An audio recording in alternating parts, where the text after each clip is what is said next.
nabadgelyo aad baan ku salaamayaa 2019 waxaad ahay sanad la xusuusan doono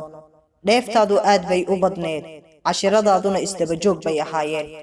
waan ku sii sagootineynaa innagoo way aragnimo ka helnay adiga waxaad ahayd sanad calaamad gaar ah ilaa aniga waxaan kugu tilmaami karaa sanadkii mucjisada waxaad ibartay dad cusub iyo wadooyin fara badan oo faa'iido leh shay walba aad i tustay xusuus buu ii yahay ina ahaan doonaa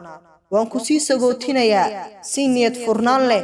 waxaad igu noqotay mucjiso aan wax badan ka faa'iiday dhabtii balse sanadaha soo socda aniga ayaa mucjiso ku noqon doona iyaga nabara xanuun badan baad wadatay dhabtii sanad i xanuujiyay ina wanaajiyay ayaad ahay waxaan ku sii socon doonaa dhiigii mucjisada ahaa ee aad adigu ugu shubtay soo dhawow 2020